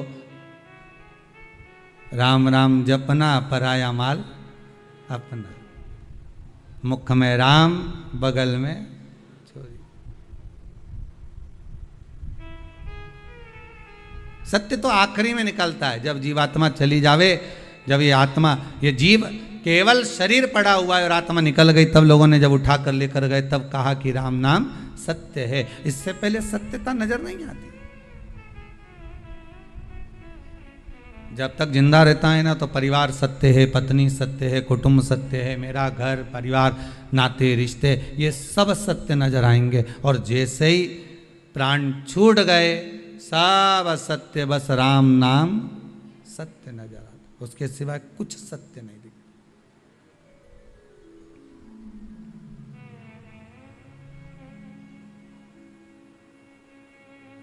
उसके सिवाय कोई सत्यता नहीं। लो सती, ए सती, ये आपके हस्त कमल में जो अश्रु रखा है ना, ये अश्रु आप पहचान नहीं पा सकती कि अश्रु में सत्यता है।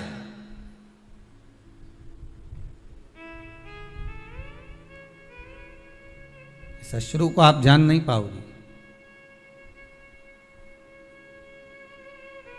किसी ने एक लाइन अच्छी गाई है, शायद किसी ने गाया होगी, कोई कलाकार ने, पर अच्छा था। हजारों तरह के ये होते हैं आंसू, अगर दिल में गम हो तो रोते हैं आंसू, और खुशी में भी दामन भिगोते हैं आंसू। अब अश्रु भी 1000 तरह के होते हैं। एक हो सकता है कि प्रसन्नता का भाव आ जाए, तब आपकी आंख में आंसू आ जाए, मेरे बेटे का जॉब लग गया, मेरा बेटा ठीक हो गया, आज मेरा पुत्र ठीक हो गया। आज कोई माताएं थी, कह रही थी मेरा बेटा 5 साल से जो बीमार चल रहा था, बाबा की ऐसी कृपा हो गई, वो ठीक हो गया, वो श्रेष्ठ हो गया।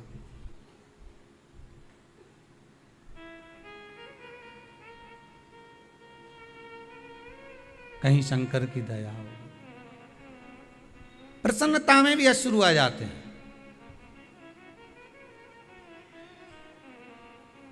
जिससे मिलने के लिए बहुत समय से तरस रहे हो, बहुत समय से जान रहे हो, अगर वही माता पिता कुटुंब कबीला जिससे स्नेहता है वो सम्मुख आ जाए तो भी आंसू आ जाते हैं। प्रेम है, करुणा है, वात्सल्यता, स्नेह।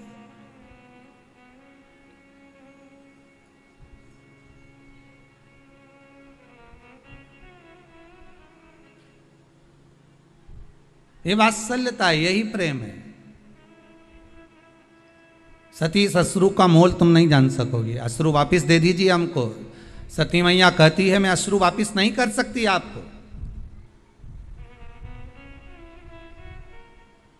पर यह सत्य का अश्रु है, और सत्य का अश्रु इतनी देर तक कोई धारण नहीं कर सकता। सियोर वाला महाराज भले गला चिल्ला चिल्ला के बोल दे कि आप सत्य बोलो, सत्य बोलो, सत्य बोलो, पर तुम कथा में 3 घंटा सत्य बोल लोगे, बाकी की जगह पर तुम 2-4 घंटा सत्य बोल लोगे, पर फिर जैसे ही मोबाइल हाथ में आया, कानों पे लगाया, फिर झूठ चालू। क्या कर रही हो? बस घर के लिए निकल गई, और मालूम पड़े बैठी तो यहीं थी, और असत्य निकलना प्रारंभ हो गया।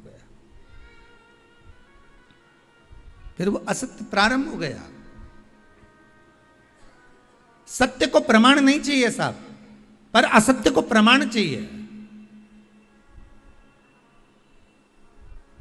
जो झूठ बोलने वाला होता है ना, वो बार बार कहता है लाओ प्रमाण दो, लाओ प्रूफ दो, अभी दो, अभी मैं चले जाऊं, अभी मैं बता दूं, अभी मैं ये कर दूं, लाओ प्रूफ दो।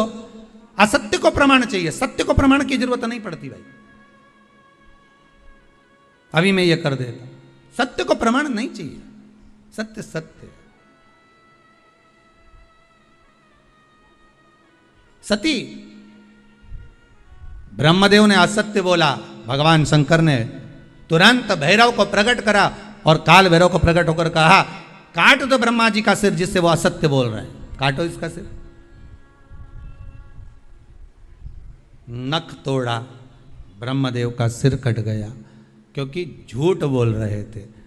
असत्य से ब्रह्मा जी का सिर कट सकता है, तो झूठ बोलने से, असत्य बोलने से हमारा पुण्य कट नहीं सकता।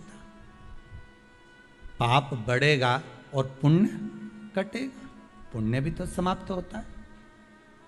हमने पहले कथा में कहा था, आज फिर कहते हैं, आप 24 घंटे सत्य मत बोलो, परंतु कम से कम दिन भर में 1 घंटा तो ऐसा बना लो कि मैं 1 घंटा सत्य बोलूंगी। पर वो 1 घंटा किसी को बताना मत कि मैं इसी घंटे में सत्य बोलूंगी, नहीं तो मालूम पड़े कहीं का आकर बहू पूछ ले, क्यों मम्मी सही बताना, मेरे प्रति क्या सोच रही बैठे बैठे, और सास ने जो सत्य बोल दिया तो हो गया कल्याण। वो बताना ही मत को कौन से घंटे में तुम सत्य बोलने वाली हो।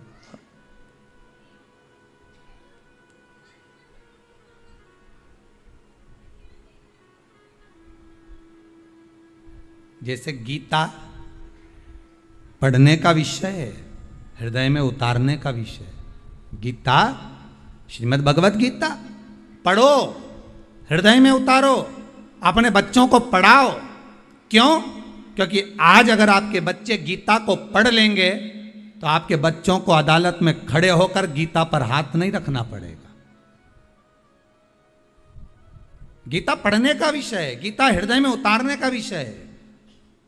श्रीमद् भगवत गीता को अपनी चित्तवृत्ति में, अपने मन में अगर हमने उतार लिया तो हमारे घर के बच्चों को कभी अदालत में जाकर खड़े होकर गीता पर हाथ नहीं रखना पड़ेगा।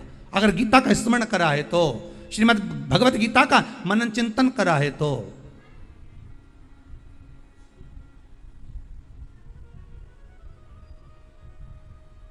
थोड़ा सा सत्य अपने जीवन में उतारो, तब जाकर जीवन का आनंद। सती लाओ, ये मेरा अश्रु मुझको दे दीजिए, ये सत्य से जो अश्रु निकला है, ये सत्य का अश्रु आप मुझे प्रदान कर दीजिए। नहीं नहीं नहीं स्वामी, मैं ये सत्य को अपने पास रखना चाहती हूँ।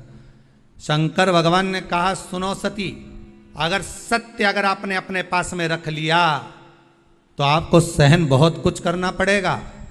मैं सहन करने को तैयार हूँ। अगर सत्य मेरे पास में रह रहा है तो मैं सहन भी कर लूंगी। और सती ने क्या सहन करा वो आप देख लो। सती जब पिता के यज्ञ में गई और वहां पहुंची, और पहुंचने के बाद माता सती ने जब जो देखा, देखने के बाद सती ने सत्य कहना प्रारंभ करा और सत्य सुनना प्रारंभ करा तो सती को भस्म होना पड़ा। माता सती को भी भस्म होना।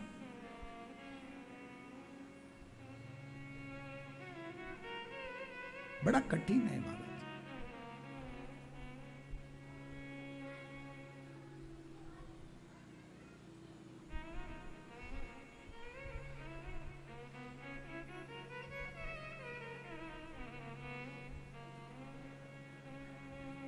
सत्य को पहचान कर, सती मैया ने बारंबार शिव से कहा, मैं सब सहन कर लूंगी सत्य को, आप मुझे दे दीजिए। शंकर भगवान ने अपना अश्रु, वो सत्य का अश्रु, सत्यता का अश्रु शंकर भगवान ने दे दिया सती माता।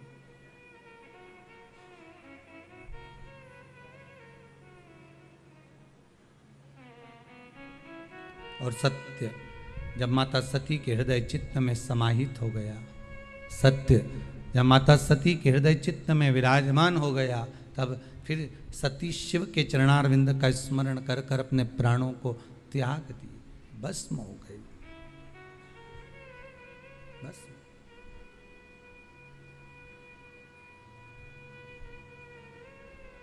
और वो सत्य के कारण ही मेरा शंकर, सती मैया हो, पार्वती मैया हो, जगत हो, संसार हो, सत्य के कारण ही मेरा शिव सबके हृदय में विराजमान है। सागर कृपालु जब दया करता है, करुणा करता है, उसके दरबार पर जाकर जब जीव करुणा करे, कृपा करे, दया करे, सागर, ये शिव ही कर सकता है, कोई दूसरा नहीं कर सकता। सत्य शिव को प्रिय है, सत्य शिव को प्रिय है। और जब शंकर भगवान को सत्य प्रिय है तो उस शिव को अगर कुछ देना है तो ब्रह्मदेव को सत्य ही देना था।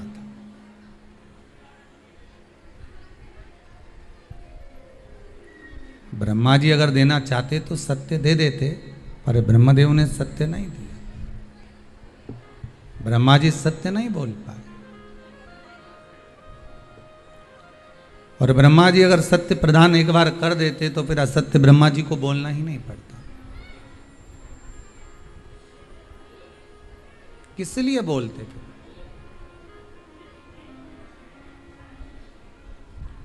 द्वादशी की मृत्यु दीजिए, द्वादशी को दाग, वृंदावन की लकड़ी दीजिए, दीजिए दोनों। ऐसी कृपा प्रभु। एक सुंदर जो स्त्री का जन्म हुआ, जो कन्या का जन्म हुआ, जो एक सुंदर स्त्री जो जन्मी है, भगवान विश्राम जो कर रहे हैं, सो रहे हैं,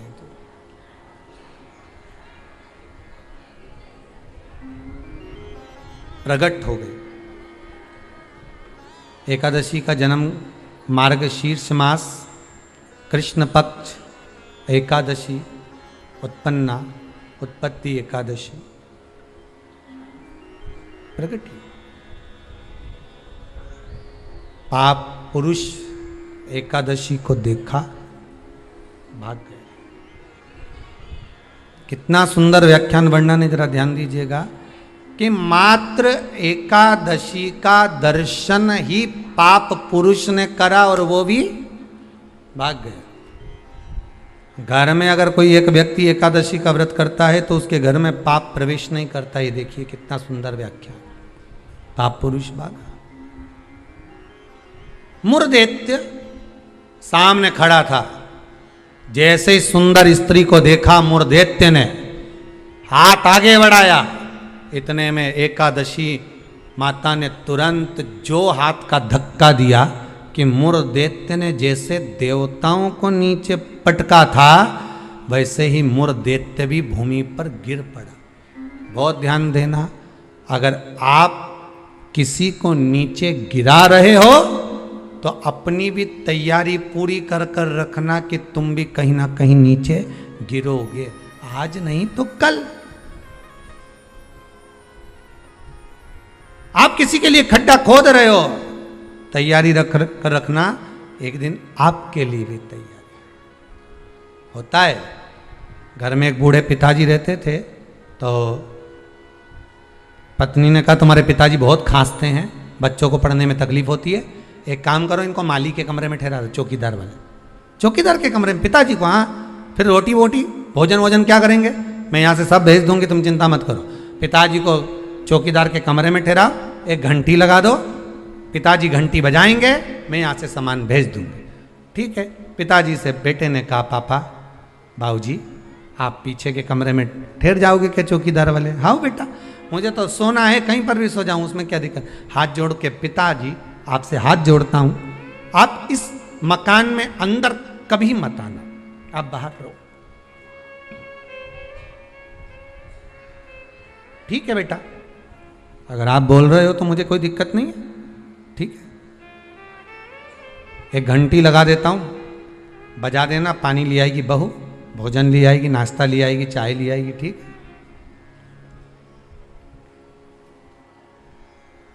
घंटी लगा दी, पिताजी घंटी बजाते, बहू सामान भेज देती।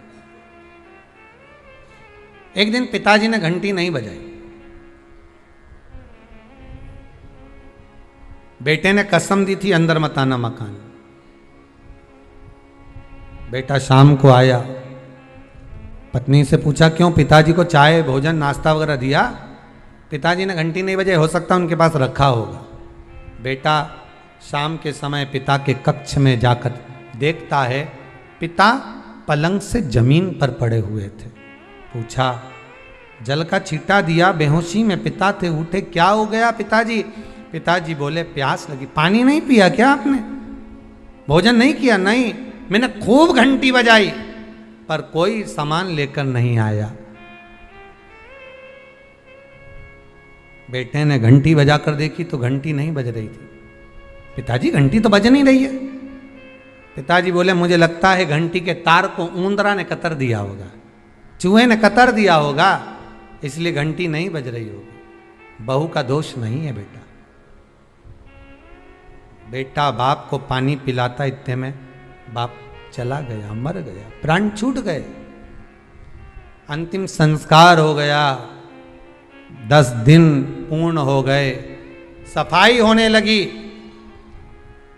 घर में 2 बच्चे थे छोटे छोटे। जब माँ सफाई कर रही थी तो घर के दोनों बच्चे ने, एक ने तार को घड़ी बनाया, जेब में रखा, एक ने घंटी को अपनी जेब में रखा। माँ ने पूछ लिया क्या कर रहे हो?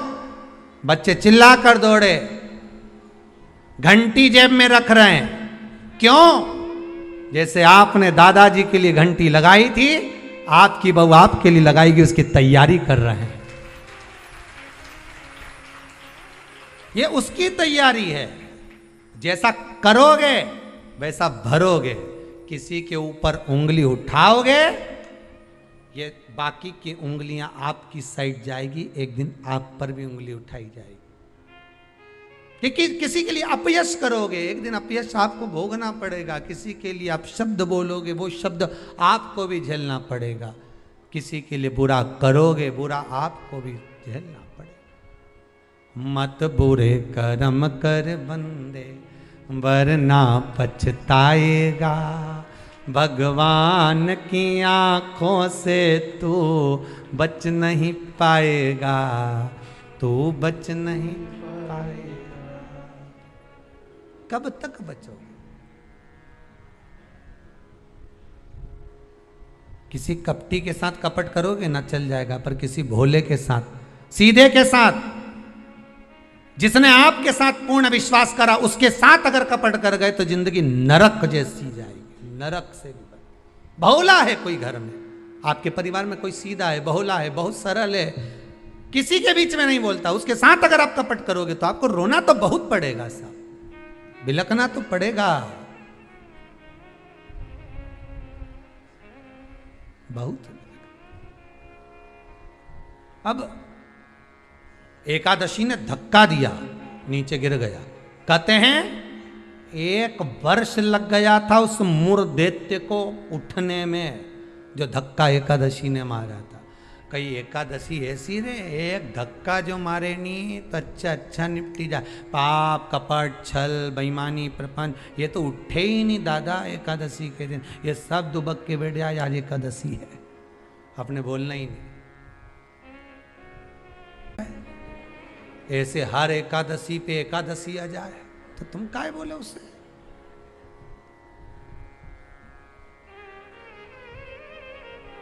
और फिर वो आंखों दिखाए जम के, समझ लेना एकादशी माता आज गुस्से में है। तो क्यों बोलने जाओ तुम उसको? जो धक्का दिया उठा ही नहीं, उठा फिर आया झगड़ा करने के लिए। एकादशी ने जो पछाड़ा, कहते हैं सिर के इतने टुकड़े हो गए थे कि बीनना भी मुश्किल थे मूर्दैत्य के। प्राण छूट गए। पाप पुरुष सामने आकर खड़ा हो गया। फिर आया एकादशी ने तो केवल अपने केश का एक भाग हवा में उड़ाया, इतने में तो पाप पुरुष भागा, भगवान के पास जाकर उठाया। उठो उठो प्रभु, बहुत देर सो लिए, उठ जाओ जरा जल्दी उठ जाओ। भगवान बोले तू कौन है? मैं पाप पुरुष, पाप हूं मैं, तो तूने मुझे क्यों जगाया? ये एकादशी तो मुझे परेशान करके रखी है। घर घर में लोग एकादशी करे और मुझे प्रवेश नहीं करने दे। अब तुम बताओ क्या करूं? भगवान ने कहा चिंता मत कर, अन्न के अंदर जाकर बैठ जा। एकादशी के दिन जो अन्न खाएगा, बस पाप पुरुष उसी में प्रवेश कर जाएगा। पाप पुरुष उसी में प्रवेश करेगा, तू अन्न के अंदर जाकर बैठ जा। इतने लोग आस्था चैनल पर कथा सुन रहे हो, बड़े सावधानी से श्रवण करना।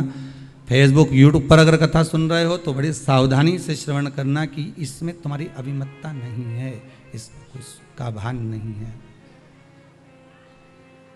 इसमें आनंद का भान नहीं है, इसमें रस तत्व का भान नहीं है। ये तो केवल तुम्हारा अहंकार है, ये केवल तुम्हारा अभिमान है। और जब तक अहंकार अभिमान तुम्हारा रहेगा तो तुम्हारे मुख पे बात बात में वाणी में ये संबोधन आ ही जाएगा। बात बात में वाणी में ये संबोधन तुम्हारे मुख पर आ ही जाता है कि अब मैं तेरे यहाँ पाँव नहीं रखूँ, अब मैं तेरे यहाँ ये नहीं करूँ, अब मैं तेरे साथ में ऐसा नहीं करूँ। ये हमारा अहंकार, ये हमारा अभिमान है जो हमारे सामने आ गया। शिव महापुराण में एक बात बड़ी सुंदर लिखी है कि स्कंद पुराण में भी लिखी है कि आप जो व्रत करते हो, जो आप उपवास करते हो, जो आप नियम धारण करते हो, वो अहंकार को दूर पटक कर किया जाता है। अभिमान को बहुत दूर पटक दीजिए, बहुत दूर ले जाकर छोड़ दीजिए। जब अहंकार अभिमान आपका दूर ले जाकर छोड़ दोगे, अहंकार अभिमान आपका जब दूर चले जाएगा और उस अहंकार अभिमान को छोड़ने के बाद जब आप भगवत भक्ति में डूबोगे, तब एक आनंद दूसरा ही हमें प्राप्त हो जाएगा। आज की कथा को यहीं विराम की ओर लेते हैं। बड़े भाव से, आनंद से, बहुत सुंदर व्रत शिव महापुराण की कथा चल रही है। आपके जीवन को सार्थक करे, सबको प्रसाद के रूप में बांटो, घर घर फोन कर दो, सारे घरों में फोन लगा दो, मैसेज कर दो या कथा की लिंक भेज दो कि ये कथा आ रही है व्रत शिव महापुराण की, सुने बिगर मत रहना। मालूम पड़ेगा कि हम इतने साल से एकादशी कर रहे हैं, उसका जन्म कब हुआ है, क्यों आई वो, किसको मारा उसने, क्या कारण था कि अन्न नहीं खाते। ये सारा चरित्र सुनते सुनते कल कथा में और प्रवेश करेंगे। 16 नियम रह गए हैं, 18 में से 2 वर्णन करें। 16 नियमों को और आगे सुनेंगे और उसको सुनते हुए चतुर्थी के व्रत का क्या विधान है उसमें प्रवेश करेंगे कि चतुर्थी के व्रत में जो आखा दाना रखा जाता है उसका महत्व क्या होता है। चतुर्थी के व्रत में जो कलश में पानी भरा जाता है उसका महत्व क्या होता है। चतुर्थी के व्रत में क्यों चूरमा बनाया जाता है, उसका नियम क्या होता है। तो उसका सारा व्याख्यान कल की कथा में लेंगे। आज की कथा को यहाँ विराम देते हैं। हर हर महादेव, हर हर महादेव, हर हर महादेव।